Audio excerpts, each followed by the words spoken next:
Because the problems with the Northern Ireland Protocol continue, as we know.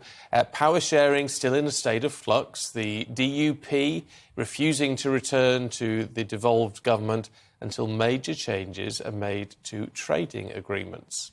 Now, this is where it gets interesting, because the Irish Prime Minister, Leo Varadkar, who's just come back into office, was one of those who was very much seen as the architect of the protocol. He said this morning that mistakes are made on both sides during setting up of the protocol, but now he's willing to make compromises. That all comes ahead of his visit to Northern Ireland coming up, where he says he hopes to find a solution to the protocol. Well, let's talk to our political reporter, Katherine Forster. It's not a U-turn, is it, by Leo Varadkar, but it's certainly an interesting pivot. More positive language, more emollient language from him, because, as you say, he was Irish Prime Minister when the protocol was drawn up. He had that meeting with Boris Johnson in Merseyside. They had a breakthrough. Boris Johnson's original plan was to have two borders, one effectively down the Irish Sea, which we've got, a regulatory border, and one on the island of Ireland, which, of course, the EU was not going to have any truck with that. So the protocol has not even been fully implemented.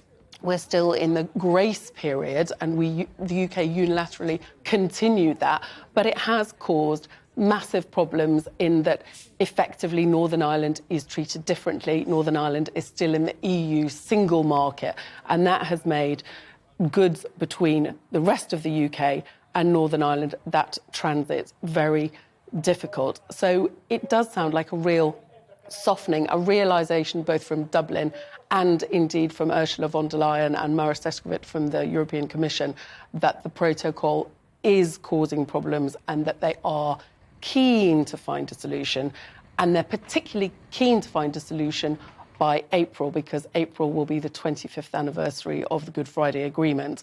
So it will look like a major political failure if come April we're still stuck here and President Biden apparently is due to come and all of that. But we shall see if anything changes. Well, it's very difficult to see what can change unless the EU side of things acquiesce, isn't it? Because Westminster seems to be standing pretty firm on their position in all of this. I mean, indeed, Leo Varadkar does seem to say, well, some of the conditions do seem to be just too strict at the moment. He's admitted that mistakes have been made. He said on all sides that perhaps they've been a bit too strict and that they're going to be flexible and reasonable. But, OK, the grace period is still...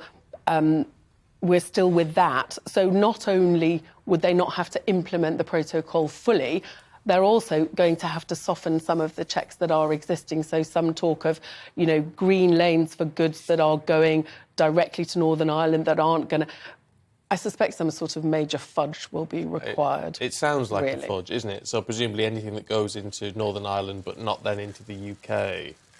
The mainland UK that goes into that goes from the UK to Northern Ireland and doesn't then go into the south of Ireland will be exempt from checks. Yeah, but we shall see. I mean, how it would work in practice, we don't know. But there does seem like a willingness, a desire to find a solution.